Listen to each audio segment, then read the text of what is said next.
2026년 가을 서울 강남의 오후는 눈이 시리도록 화려합니다.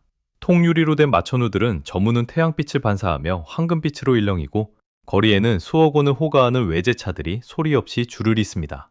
세련된 옷차림의 젊은이들은 카페 테라스에 앉아 8,000원이 넘는 커피를 마시며 웃고 있고 명품 쇼핑백을 든 사람들은 아무렇지 않게 거리를 오갑니다. 겉으로 보기엔 완벽한 성공한 도시, 세계적인 선진국의 수도처럼 보입니다. 하지만 이 화려한 풍경에서 불과 30분 거리, 몇 킬로미터만 벗어나 관악구의 좁은 골목이나 금천구의 낡은 빌라촌으로 들어가 보면 우리는 전혀 다른 서울의 얼굴과 마주하게 됩니다. 곰팡이 냄새가 가시지 않는 반지하방, 한 사람이 겨우 몸을 뉘을 수 있는 고시원, 편의점 도시락으로 끼니를 때우며 월세와 생활비를 걱정하는 청년들. 같은 도시, 같은 시간, 같은 하늘 아래에서 완전히 다른 두 개의 세계가 공존하고 있는 것입니다. 이것은 단순한 지역 격차가 아닙니다. 2026년의 서울은 이제 두 개의 도시로 나뉘고 있습니다. 그리고 이 분열은 점점 더 빠른 속도로 벌어지고 있습니다. 대한민국 통계청과 한국은행이 발표한 2025년 자료에 따르면 자산 진위 계수는 0.625로 사상 최고치를 기록했습니다. 이는 단순한 숫자가 아닙니다. 사회 내부의 균열이 위험 수준에 도달했음을 의미하는 신호입니다. 상위 20% 가구가 전체 자산의 약 65%를 보유하고 있는 반면 하위 40% 가구는 고작 4.8%만을 가지고 있습니다. 이 격차는 이제 차이가 아니라 단절에 가깝습니다. 그 중심에는 바로 부동산이 있습니다. 서울, 특히 강남과 서초 지역의 아파트 평균 가격은 이미 13억 원을 훌쩍 넘어섰고 일부 고급 단지는 30억 원을 가볍게 초과합니다. 반면 서울에 거주하는 30대의 평균 자산은 2억에서 3억 원 수준에 머물러 있습니다. 단순 계산으로도 소득을 거의 쓰지 않고 모아야만 20년 이상이 걸리는 구조입니다. 하지만 현실에서는 집값 상승 속도가 저축 속도를 압도합니다. 자산이 자산을 낳는 속도가 노동이 가치를 만들어내는 속도를 완전히 추월한 것입니다. 이 순간부터 열심히 일하면 성공할 수 있다는 공식은 더 이상 성립하지 않습니다. 이 변화는 세대 간 격차를 극단적으로 벌려놓고 있습니다. 2010년대 이전에 서울 핵심 지역의 부동산을 보유했던 세대는 아무것도 하지 않아도 수억 원에서 수십억 원의 자산 증가를 경험했습니다. 반면 1995년 이후 태어난 밀레니얼과 Z세대는 SKY 대학을 졸업하고 대기업에 취업하더라도 부모의 지원 없이는 서울에 내 집을 마련하는 것이 사실상 불가능한 상황에 놓여 있습니다. 같은 나라, 같은 교육 시스템을 거쳤음에도 불구하고 출발선 자체가 완전히 달라져 버린 것입니다.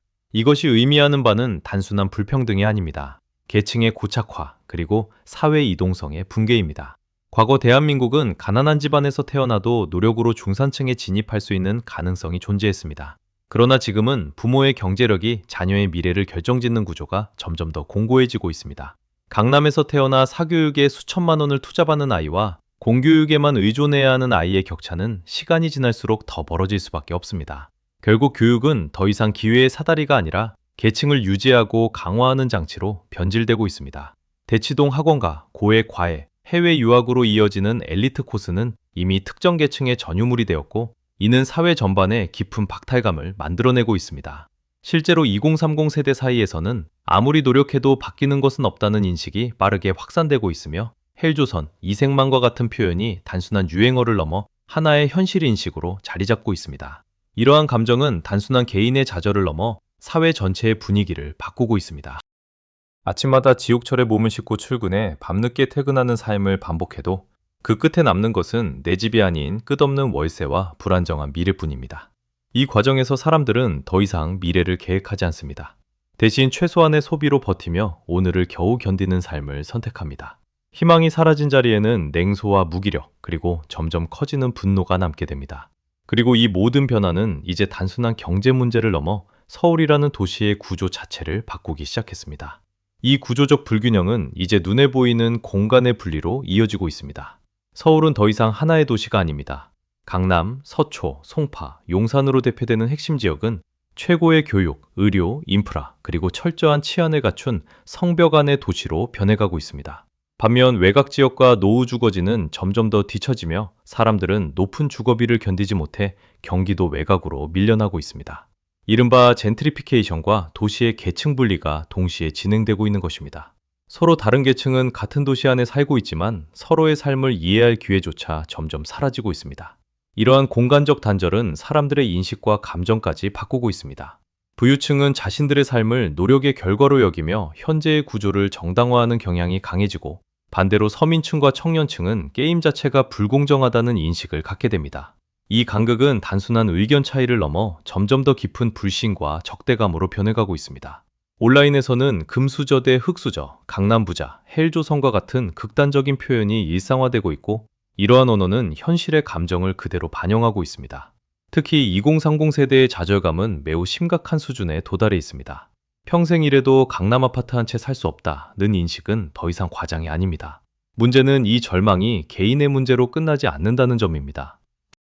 사회 전체에 대한 신뢰가 무너지기 시작하면 사람들은 더 이상 규칙을 믿지 않게 됩니다.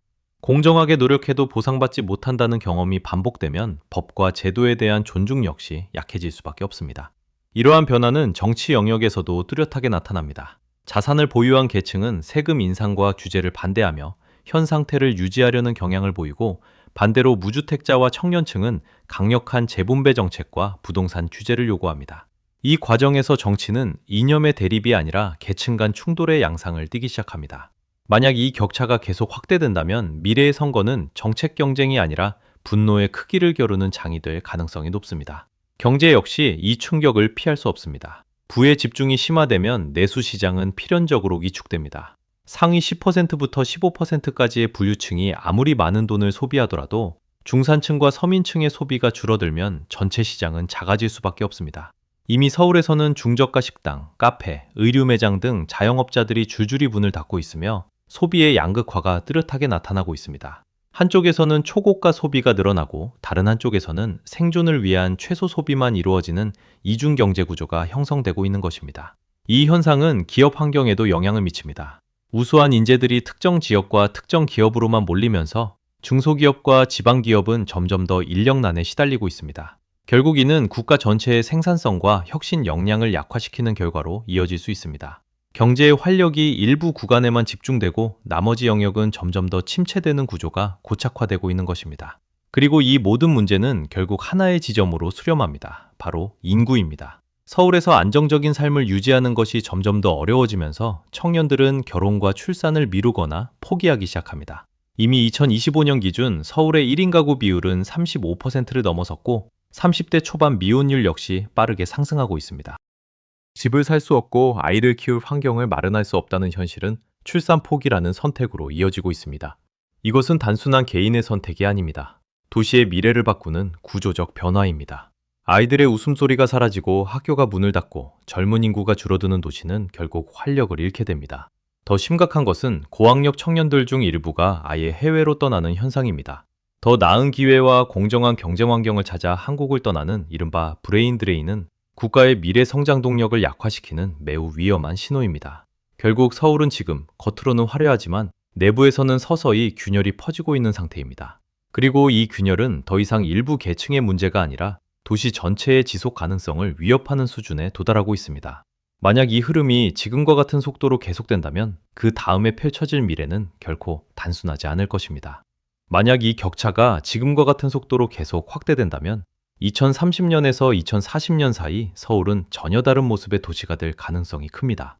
가장 극단적인 시나리오를 가정해 보겠습니다. 서울은 완전히 두 개의 세계로 분리됩니다. 한쪽에는 초고가 아파트와 사교육, 글로벌 네트워크를 독점한 강남공화국이 존재하고, 다른 한쪽에는 월세와 생활비에 허덕이며 미래를 포기한 서민 서울이 존재하게 됩니다.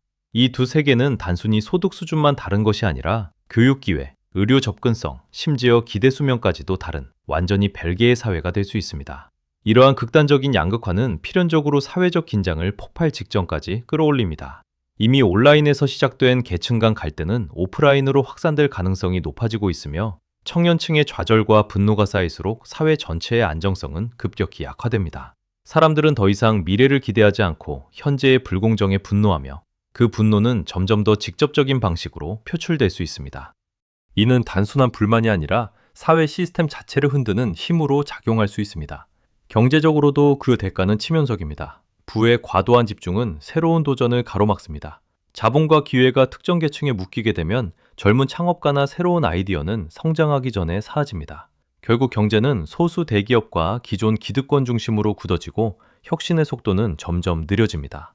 겉으로는 안정적으로 보일지 모르지만 내부에서는 점점 더 경직되고 경쟁력을 잃어가는 구조가 됩니다. 그리고 가장 결정적인 결과는 인구 구조의 붕괴입니다. 이미 낮아진 출산율은 더 떨어질 가능성이 큽니다. 서울에서 안정적인 삶을 구축하는 것이 사실상 불가능하다고 느끼는 순간 청년들은 결혼과 출산을 선택하지 않습니다. 이 흐름이 지속된다면 2040년의 대한민국은 노동인구 부족과 초고령화라는 이중의 부담을 안게 될 것입니다. 이는 단순한 인구 문제가 아니라 경제 성장과 국가 유지 자체를 위협하는 수준의 변화입니다. 또 하나 간과할 수 없는 것은 신뢰의 붕괴입니다. 사회가 공정하게 작동하지 않는다는 인식이 확산되면 사람들은 제도와 규칙을 믿지 않게 됩니다. 노력보다 배경이 중요하다고 느끼는 순간 사회를 지탱하던 동기부여 시스템은 무너집니다. 투표율 감소, 정치 불신, 사회적 갈등 증폭 등은 이러한 흐름의 자연스러운 결과입니다. 결국 공동체는 느슨해지고 외부 충격에 매우 취약한 상태가 됩니다. 하지만 이 모든 시나리오는 정해진 미래가 아닙니다. 지금 이 순간 어떤 선택을 하느냐에 따라 서울은 완전히 다른 방향으로 나아갈 수도 있습니다. 가장 중요한 것은 집중의 구조를 바꾸는 것입니다. 대한민국의 모든 기회와 자원이 서울, 그리고 그 중에서도 특정 지역에만 몰려있는 구조를 그대로 둔다면 어떤 정책도 근본적인 해결책이 될 수 없습니다. 행정기능과 공공기관의 분산, 지방 거점 도시의 집중 투자, 그리고 양질의 일자리 창출을 통해 서울에 가지 않아도 되는 사회를 만드는 것이 핵심입니다. 청년들이 굳이 서울의 비좁은 공간에서 경쟁하지 않아도 자신이 원하는 삶을 다른 지역에서도 실현할 수 있어야 합니다. 주거 문제 역시 근본적인 접근이 필요합니다. 주택을 단순한 투자 수단이 아닌 생활의 기반으로 되돌려야 합니다. 투기성 수요를 억제하고 공공주택 공급을 확대하며 청년과 무주택자를 위한 안정적인 주거 시스템을 구축해야 합니다. 집을 소유해야만 안정적인 삶을 살 수 있다는 인식이 바뀌지 않는 한 이 문제는 반복될 수밖에 없습니다. 교육과 노동시장의 변화도 필수적입니다.